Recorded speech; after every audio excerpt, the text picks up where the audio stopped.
Em um tempo de ceticismo crescente e de um silêncio pesado que por vezes parece ecoar mais alto que os sinos das catedrais, a Igreja se encontra em uma encruzilhada. As catedrais da Europa, outrora corações pulsantes de suas cidades, tornaram-se mais museus do que casas de oração, visitadas por turistas que admiram a arte, mas não se ajoelham para rezar. A fé para muitos tornou-se uma herança cultural, uma peça de antiquário guardada na estante da memória, mas raramente usada na vida cotidiana. O mundo digital, com seu fluxo incessante de informações e gratificações instantâneas, oferece uma conexão constante, que deixa pouco espaço para o silêncio da contemplação e para as perguntas profundas da alma. A linguagem da Igreja, forjada em séculos de teologia, muitas vezes soa estrangeira aos ouvidos de uma geração que se comunica em memes e mensagens de 15 segundos. É neste cenário de deserto espiritual que milhões de fiéis, de corações devotos mas cansados, olham para Roma. Eles não anseiam por grandes revoluções doutrinárias, mas pela sede silenciosa de um sinal, um gesto, uma palavra que possa reacender a chama da esperança. É nesse cenário que um novo pontífice, Papa Leão XIV, inicia seu ministério, não com a pompa do poder, mas com o peso da responsabilidade. Ele sabe que a fé não se renova com decretos, mas com testemunho. Sabe que a confiança, uma vez quebrada, só pode ser restaurada com uma transparência quase dolorosa e uma humildade radical. As mudanças que ele propõe não são para chocar o mundo, mas para curar a Igreja. Elas não são um rompimento com a doutrina, mas um retorno profundo e autêntico às suas raízes evangélicas. Se você está lendo isto, é porque, de alguma forma, você faz parte desta busca por um lar espiritual que se sinta verdadeiramente como um lar. Estas são as 5 mudanças que, sob a liderança de Leão XIV, começaram a reviver a esperança no coração do povo de Deus. A primeira mudança: a Igreja Sinodal, a revolução da escuta. A primeira mudança não chegou por um documento publicado à meia-noite, mas durante uma homilia matinal na capela da Casa Santa Marta, com uma simplicidade que desmentia seu impacto profundo. Diante de bispos e funcionários da Cúria, o Papa Leão XIV falou com uma voz calma, mas firme. Ele anunciou a promulgação de uma nova lei canônica universal, a criação obrigatória de conselhos sinodais permanentes em cada diocese do mundo. O ponto crucial, que fez com que todos na sala prendessem a respiração, era que esses conselhos não seriam meramente consultivos. Eles teriam poder de voto deliberativo sobre questões pastorais e administrativas, e sua composição deveria ser, por lei, de no mínimo 50% de leigos, com paridade de gênero garantida.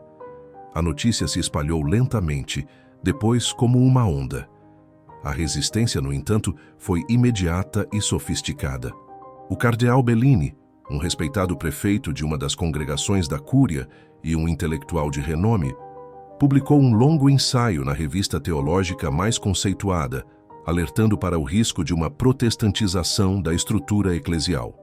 Ele argumentava com elegância canônica que a autoridade para governar, ensinar e santificar foi concedida por Cristo aos apóstolos e seus sucessores, e que diluir essa autoridade em um corpo deliberativo leigo arriscava transformar a Igreja de um corpo místico em uma organização não governamental, sujeita às flutuações da opinião pública.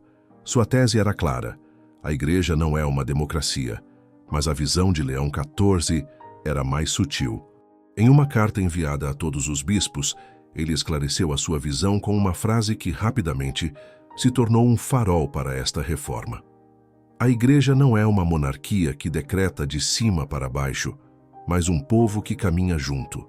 A voz de Deus não sussurra apenas nos palácios, ela ecoa no coração do povo de Deus. Ele explicou que não estava abolindo a autoridade episcopal, mas a enriquecendo.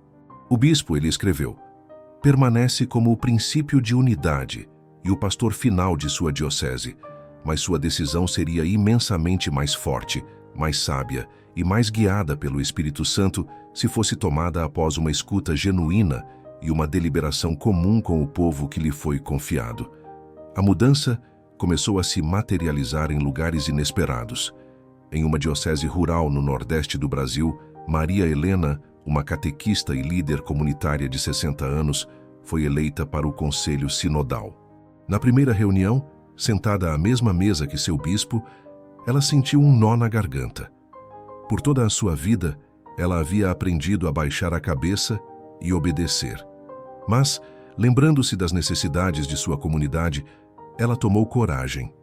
Com a voz trêmula, falou sobre como os jovens de sua paróquia estavam se afastando porque a igreja não falava sobre seus problemas reais: desemprego, violência e falta de perspectiva. Ela propôs que a diocese usasse um terreno baldio para criar uma cooperativa de jovens agricultores. O bispo, em vez de dar uma resposta paternalista, pegou uma caneta e começou a tomar notas. No final da reunião, ele anunciou que a proposta de Maria Helena seria o primeiro item na pauta do conselho. Naquele momento, o clericalismo, a praga da autorreferencialidade, sofreu uma pequena, mas significativa derrota. A esperança nascia não como um presente, mas como uma responsabilidade compartilhada. A segunda mudança: a casa de vidro, transparência financeira radical. A segunda mudança foi ainda mais concreta e, para alguns, mais desconfortável. Veio na forma de uma carta apostólica intitulada Domus Vitrea, a casa de vidro. O documento era curto, técnico e sem rodeios. A partir daquele momento, o Banco do Vaticano, IOR, e todas as dioceses do mundo seriam obrigadas a publicar anualmente relatórios financeiros completos, detalhados e auditados por uma das 4 maiores firmas de auditoria independentes do mundo. Cada euro seria rastreável publicamente online. Além disso, a carta ordenava a liquidação de uma parte significativa do portfólio imobiliário não essencial da Igreja. O capital, que somava bilhões, seria colocado em um novo fundo global para a caridade e a reparação. A reação interna foi feroz, embora silenciosa. Um influente administrador da Cúria, sentindo seu poder diminuir, vazou anonimamente para um jornal conservador italiano uma lista de propriedades a serem vendidas, incluindo edifícios históricos que abrigavam escritórios do Vaticano há séculos. O artigo acusava o Papa de liquidar o patrimônio de São Pedro e de agir com uma ingenuidade perigosa. A narrativa era a de que essa riqueza não era luxo, mas um legado histórico que garantia a independência e a estabilidade da Igreja. Vender esses ativos, argumentava a fonte, era um ato de má gestão que enfraqueceria a Igreja para as gerações futuras. Mas o Papa Leão XIV se manteve firme. Quando questionado em uma rara entrevista sobre por que tomou uma medida tão drástica, ele olhou diretamente para a câmera com uma expressão grave e disse: "Não podemos pregar sobre o tesouro no céu enquanto acumulamos tesouros na terra que geram desconfiança. A credibilidade é a nossa única moeda verdadeira." Ele explicou que a verdadeira riqueza da Igreja não estava em seus tijolos ou em suas ações, mas na confiança de seu povo e em sua capacidade de servir aos pobres. O efeito prático dessa mudança começou a ser sentido meses depois. O dinheiro do novo Fundo Global começou a fluir. Uma das primeiras doações financiou a construção de um hospital de campanha e um sistema de purificação de água em uma região do Sudão do Sul devastada pela Guerra Civil. Uma foto que viralizou entre os grupos católicos mostrava uma médica voluntária tratando uma criança. Na parede da tenda hospitalar, uma simples placa dizia: "Um presente do povo de Deus." As pessoas começaram a conectar os pontos. Um apartamento de luxo vago em Roma foi transformado em água potável para 1000 famílias. Uma participação acionária em um banco foi convertida em medicamentos e cuidados para os doentes. A imagem de uma igreja rica que prega aos pobres, uma fonte constante de escândalo, começava a ser desmantelada. A casa de vidro não era apenas sobre números, era sobre a coerência radical entre a fé e as obras. A terceira mudança: tolerância zero real. A proteção dos vulneráveis acima de tudo. A terceira mudança foi a mais dolorosa e necessária. Por décadas, a crise dos abusos clericais corroeu a alma da Igreja. O Papa Leão XIV, agiu de forma decisiva.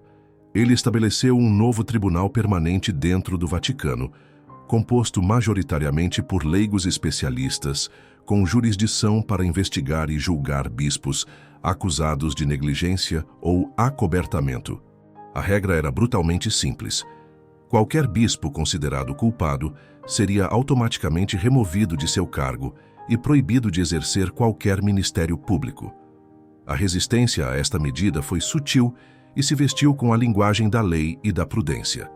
Em um painel de debate televisionado, um proeminente advogado canônico argumentou que, embora a intenção fosse boa, o novo tribunal criava um perigoso precedente.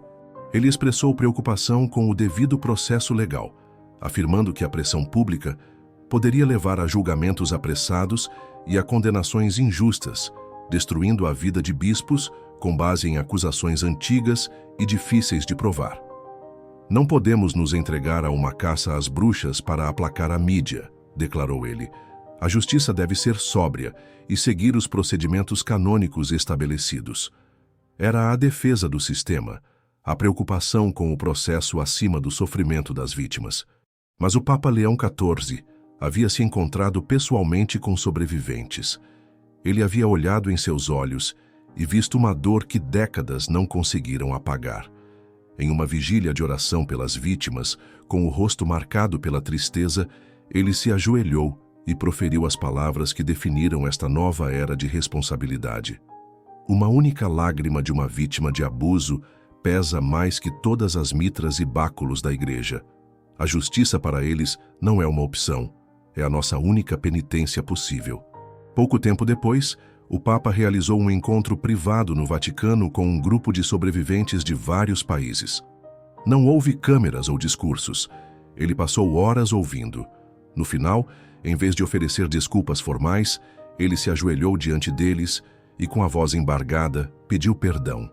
Um dos sobreviventes, um homem irlandês de 70 anos que havia sido abusado em um orfanato católico, disse mais tarde a um jornalista: "Por 50 anos, eu senti que a Igreja estava de costas para mim, protegendo a si mesma. Hoje, pela primeira vez, eu senti o líder da Igreja ajoelhado ao meu lado. Senti que ele estava chorando comigo e não apenas se desculpando para mim." A esperança aqui não nascia de um novo protocolo, mas de um ato profundo de humildade e reconhecimento. A cura começava não com a negação, mas com o compartilhamento da dor. A quarta mudança: a ponte para o futuro, uma igreja que acolhe a juventude. A quarta mudança não foi uma lei, mas uma convocação global. Vendo igrejas cada vez mais envelhecidas, o Papa Leão XIV lançou a iniciativa Pontes Não Muros. Ele instruiu cada paróquia a criar um espaço de diálogo aberto para jovens, onde todas as perguntas seriam bem-vindas e nenhum tema seria tabu. O papel dos clérigos era escutar e acompanhar. A resistência, neste caso, foi mais passiva, nascida da exaustão e da inércia. Padre Giovanni, um pároco de 65 anos em um subúrbio de Milão, desabafou com um colega: "Mais uma iniciativa de Roma.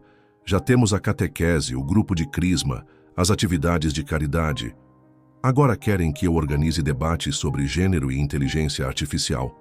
Eu sou um padre, não um animador cultural. Esses jovens não querem saber da missa. Por que acham que vão querer vir aqui para conversar?"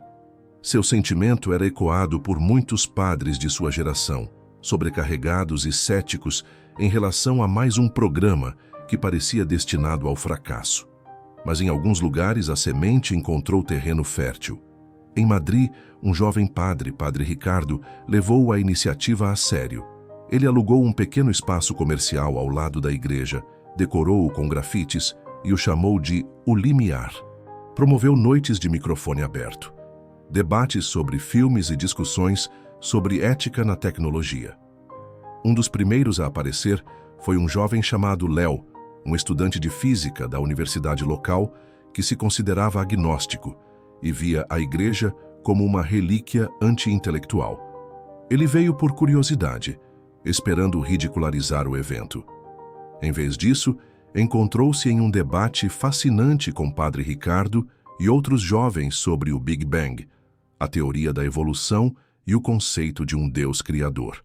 Ninguém tentou convertê-lo. Ninguém lhe deu respostas prontas. Apenas o ouviram e dialogaram com respeito. Ao sair, Léo não se tornou um crente, mas algo dentro dele mudou. Ele disse a um amigo: "É estranho. Pela primeira vez eu senti que a igreja não tem medo das minhas perguntas." A frase do Papa Leão XIV, dita em uma mensagem de vídeo aos jovens, capturou perfeitamente essa nova abordagem. Não queremos que os jovens repitam as nossas respostas. Queremos que eles se apaixonem pelas nossas perguntas e encontrem Cristo em sua própria busca sincera pela verdade. A igreja estava aprendendo a ser menos uma fortaleza de certezas e mais um hospital de campanha, um lugar de encontro para os que buscam. A esperança não estava em ter todas as respostas, mas em ter a coragem de fazer todas as perguntas juntos. A quinta mudança. Guardiões da criação. A fé ecológica em ação. A quinta e última mudança ampliou o foco do altar para o mundo inteiro. O Papa Leão XIV emitiu uma instrução prática e vinculativa. Todas as instituições católicas do mundo teriam um prazo de 5 anos para desenvolver e implementar um plano de sustentabilidade ecológica, incluindo a transição para energias renováveis e o desinvestimento total de empresas de combustíveis fósseis. O conflito aqui foi ideológico e econômico. O Conselho de Administração de uma prestigiosa universidade católica nos Estados Unidos, cujo fundo de doações estava fortemente investido em energia tradicional, emitiu uma declaração pública. Eles afirmavam que, embora compartilhassem das preocupações ecológicas do Santo Padre, sua responsabilidade fiduciária para com os doadores e os estudantes os obrigava a maximizar o retorno financeiro para garantir bolsas de estudo e a excelência acadêmica. Desinvestir, argumentaram, seria um gesto simbólico que prejudicaria a missão educacional da universidade. Era o clássico argumento do pragmatismo financeiro contra o que eles viam como um idealismo moralista. Mas o Papa Leão XIV, em uma audiência geral na Praça de São Pedro, respondeu a essa lógica indiretamente. Ele uniu o espiritual e o material com uma clareza impressionante. O grito da terra é o grito dos pobres. Cuidar da nossa casa comum não é uma opção política ou uma moda passageira. É uma exigência fundamental do Evangelho. Ele argumentou que uma instituição que educa futuros líderes não pode, em sã consciência, lucrar com a destruição do planeta que esses mesmos líderes herdarão. A responsabilidade fiduciária, disse ele, deve incluir a responsabilidade para com a criação de Deus. O impacto dessa instrução foi visível em pequena e grande escala. Em uma missão franciscana em Madagascar, as freiras, com o apoio da diocese, instalaram painéis solares que levaram eletricidade pela primeira vez à sua pequena clínica e escola. Elas iniciaram um projeto de reflorestamento com a comunidade local para combater a erosão. Em Roma, os jardins do Vaticano foram redesenhados para incluir hortas orgânicas que forneciam produtos frescos para as cozinhas dos pobres da cidade.